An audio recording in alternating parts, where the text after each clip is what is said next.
अस्सलाम वालेकुम। फर्ज कर लीजिए कि रात के वक्त किसी गली में चौकीदार पहरा दे रहा है। वो एक शख्स को मुंह पर ढाटा बांधे किसी घर की दीवार फैलाते हुए देखता है। ऐसे में चौकीदार को क्या करना चाहिए? जाहिर है चौकीदार उस शख्स को पकड़ने की कोशिश करेगा या कम से कम शोर मचाएगा ताकि वो चोर डर कर भाग जाए। अगर चौकीदार शोर मचाए ना चोर को रोकने की कोशिश करे तो जाहिर है चौकीदार भी चोर का साथी ही समझा जाएगा। इसी मिसाल को आगे बढ़ाते हुए फर्ज कर लीजिए कि चोर किसी ना किसी तरह से चोरी कर लेता है, फिर मामला पुलिस तक जाता है और पुलिस चोर को पकड़कर माल बरामद कर लेती है। यह मुकदमा अदालत में जाता है और अदालत करार देती है कि चोर को इसके जुर्म की सजा मिलेगी, लेकिन माले मसरूका चोर के पास ही रहने दिया जाए क्योंकि चोर ने चोरी के लिए काफी मेहनत की है। क्या अदालत का यह फैसला किसी भी तौर अक्ल, मंतक और कानून के मुताबिक कहलाएगा? इसका सीधा सा जवाब है नहीं, हरगिज नहीं। पाकिस्तान के दस्तूर में आर्टिकल 63A का मुकदमा बुनियादी तौर पर यही है कि हमारा हुकूमती इत्तेहाद चाहता है कि चोर को चोरी की सजा तो मिल जाए लेकिन माल उसी के पास रहने दिया जाए क्योंकि उसने कुछ काम तो किया है। दस्तूर के आर्टिकल 63A का उन्वान है इनहिराफ की बुनियाद पर नाअहली। इसका मतन यह बताता है कि अगर कोई रुकने कौमी या सूबाई असम्बली या सेनेटर बजट, आईनी तरमीम या वजीर आजम और वजीर आला के इंतखाब के मौके पर पार्टी की हदायत से हटकर वोट देता है तो उसे कानून साज इदारे में अपनी नशिस्त छोड़ना होगी। इसमें यह वाज़ेह नहीं कि पार्टी की हदायत के बरक्स डाला गया वोट कबूल होगा या नहीं। इस अबहम का एक जवाब सियासी है जो इस वक्त मुस्लिम लीग नून और पीपल्स पार्टी दोनों दे रही हैं।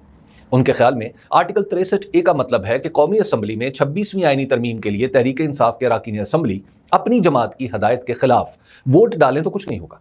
ज्यादा से ज्यादा उनकी नशिस्त खाली करार दे दी जाएगी और ऐसा रुकन दोबारा इलेक्शन लड़कर असम्बली में बैठ सकेगा।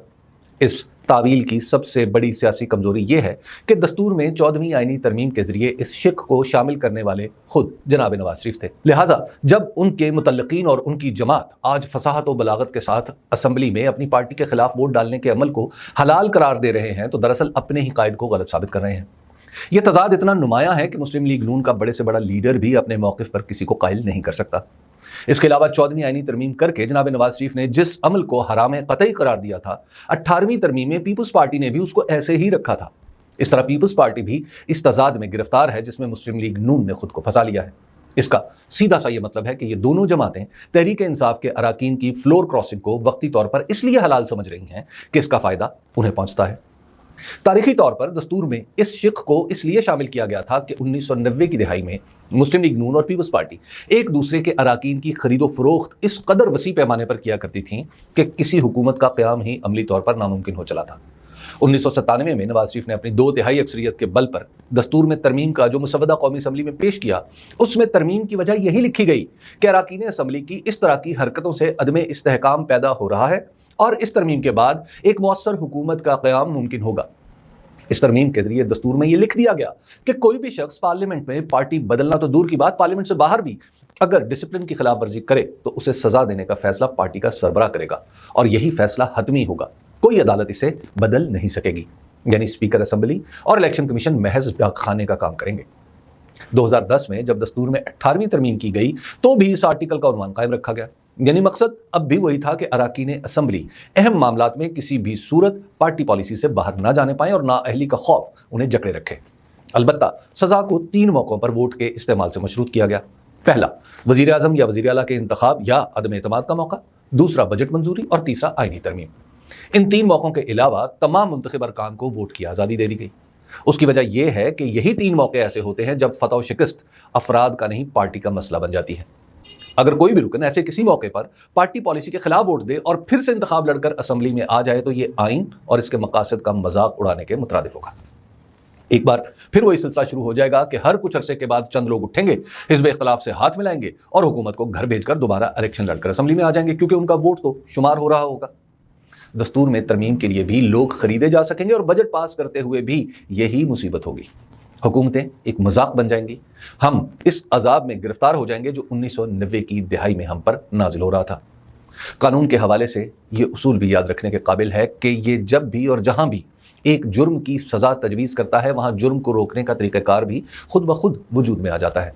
यूं समझ लीजिए कि चोरी एक जुर्म है तो कानून सिर्फ उसी वक्त हरकत में नहीं आएगा जब चोरी हो, बल्कि चोर को चोरी के लिए दीवार फैलाते हुए देखकर भी चौकीदार की तरह कानून हरकत में आ जाता है और मुमकिन चोर को धर लेता है। इस उसूल की बुनियाद पर आर्टिकल 63A उस वक्त हरकत में आ जाएगा जब किसी रुकने असेंबली के बारे में यह वाज़ेह खदशात हों कि वो तरमीम या अदम एतमाद के नाजुक मौके पर पार्टी के खिलाफ जा रहा है। मिसाल के तौर पर सादा सी सूरत यह है कि एक पार्टी असेंबली से गैर हाजिर होने का फैसला कर ले। अब कोई मना करने के बावजूद असेंबली जाता है तो दरअसल वो पार्टी पॉलिसी की खिलाफ वर्जी का मुर्तकिब हो चुका होगा।